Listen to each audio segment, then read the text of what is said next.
That was attorney Steve Goodson, who has essentially become a friend of Forrest Welborn. He, until recently, did not officially represent him.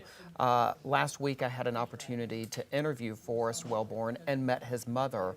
Her name is Sharon, and she's about to make her comments now. She told me a very emotional story that she planned to share with the court now. I'm Sharon Shipman. Forrest Welborn is my youngest son, my youngest child. First, I want to thank DA Jose Garza and Detective Dan Jackson for following through to the resolution of this case. Also want to thank the Innocence Project of Texas, especially Michael Ware, and attorney Steve Goodson for their support and assistance in this process of legal innocence and exoneration. Additionally, Robert Eisenhower Ramirez, may he rest in peace, and Linda Eisenhower Ramirez, who were God's blessings to us after Forrest's arrest in 1999. And a thank you to all the loyal family and friends who stood by us through all these years. This nightmare should have never happened. These young girls should have never lost their lives. The nightmare for my son Forrest and our family should have never happened either. Forrest never confessed to this crime, as you've heard, nor did he say he knew others who were involved. While he wasn't put through a legal trial or convicted in court, he was harmed by the interrogations, the arrest, 2 months in jail, and the certification hearings. He has suffered immensely for 34 years. Not only from the policing and legal system, but also because he was convicted by much of the public and media. I'm so proud of Forrest for never wavering on his innocence in this horrible crime, even when he was often pressured to save himself by confessing. He was offered a plea deal by the assistant DA if he would tell them what they needed to hear. Not the truth, but what they needed to hear. His dad and I were in the room when that offer was made, but later in court it was denied that a plea offer was ever given him. Forrest was 15 when first questioned in this case. He was also approached by detectives parked on the street as he walked to school, told to get in and go for a ride. He was questioned then, still 15 years old, without his parents' knowledge. Being so young, he didn't know he could decline.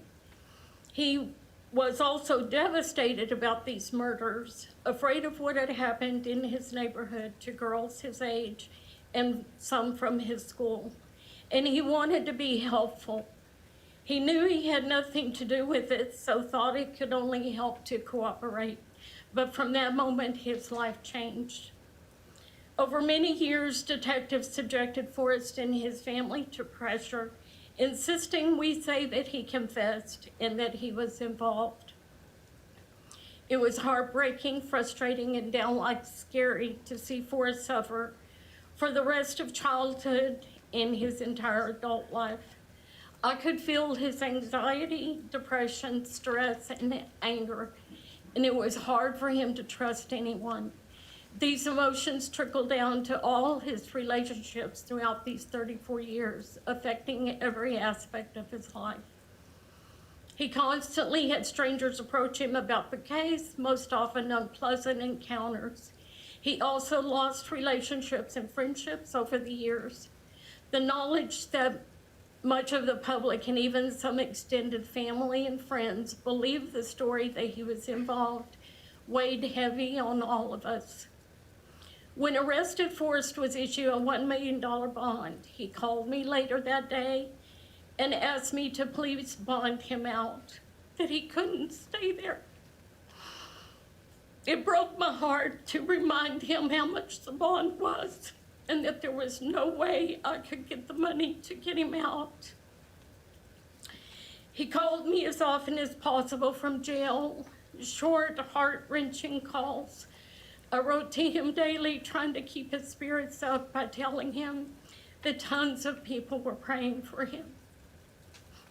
After the arrest, I had constant worry and fear. At one point, I started having nightmares, sometimes about the investigating detectives, sometimes about mobs coming to my house to lynch me. I lost a lot of sleep during this scary time. It seemed so real, and I never knew what would come next when I tried to sleep. My privacy was invaded, and I felt my safety at risk. I was married when Forrest was arrested, but the stress and emotions were too much. We separated and later divorced. I ended up taking a second job to pay the bills and continued working 2 jobs for 18 years. What kept me going were prayers, family, especially my daughter, India, my other son, Eric, my sister, Dayna, and my mom, Charlotte. I persevered knowing that I needed to be strong for Forrest and his son, my grandson. But it took a heavy toll on my health, my well-being, and my relationships. Forrest experienced betrayal of having his tools stolen from his shop when he was in jail, causing him to have to close the business. He worked on cars from his house for anyone who was willing to still do business with him. Bills still had to be paid. I've seen him do any kind of work he could think of just to make money to live. He drove an 18-wheeler for a short time. He worked for any type of construction. I've seen him struggle so much. For a time, he was homeless, sleeping in his car, even in cold winter. He moved to Lubbock and then Ohio to try to make a new start, but neither worked out long-term, away from the support of his family.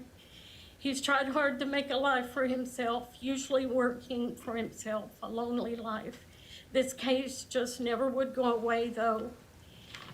And that reduced his opportunities for employment and impacted working conditions. I'm so proud that he has never given up under these hardships. Forrest and his sister, my daughter India, were very close. Her entire adult life was haunted by the false accusations against her brother and worries about what could happen to him. She was in nursing school when he was arrested. She heard someone say, "Did you see they arrested Jesus?" Because Forrest had long hair back then. And then the whispers and glances started.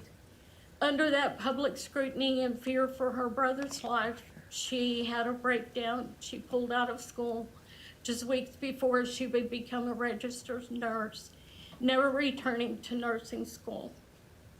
She, like me, constantly worried about something happening to him legally or as a vigilant act of vengeance. Her concerns for Forrest were very real and affected her deeply. We, especially Forrest in India, felt someone was watching and following him for years.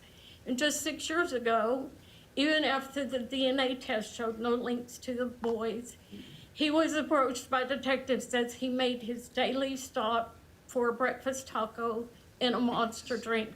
They called him over to their car, the detectives did, to discuss the yogurt shop case.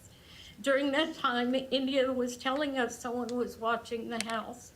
Police records confirmed she was right. When Maurice was killed, the fear was even stronger. Forrest told me he was routinely being pulled over by officers for no reason, sometimes once a week. He called me and said, "Mama, they're trying to Maurice me." I saw for myself the harassment he was experiencing when one day we had to switch vehicles so he could work on mine. His car had dark tinted windows. As I drove from his house to mine, I was pulled over without cause. I waited until the officer got to the door before rolling down the window. The look of shock on his face when he saw who was driving told me everything Forrest said was true. The officer fumbled trying to find a bogus reason for stopping me. Over the years, detectives and media showed up unannounced at Forrest's home, his place of business, and his dad's house. Between detectives, media, and other people reacting to media reports, it just never stopped being an oppressive part of our lives. I'm grateful every day that his calm kept him alive through this persecution. How different could our lives have been without these false accusations, arrests, public suspicion, and being stalked by detectives and media? How much better would Forrest's life be today without these struggles and stress his entire adult life? How much better would his sister, brothers, son, and parents' lives have been without the endured worry for our loved one for 34 years? There are so many victims, so many lives harmed for so long. Of course, we wanted these murders to be solved, but not at the lifelong expense of innocent lives. On August 5th of last year, as my daughter India was dying from brain cancer, she privately told me that when she got to heaven, she was gonna find out who the killer was, and she would make sure we and everyone knew who it was, so Forrest's name would finally be cleared. She passed away on September 14th. On September 29th, we got the news that DNA had identified the man who truly committed the murders. India kept her promise to us from heaven, our sweet angel, always looking out for her baby brother. Thank you. Thank you.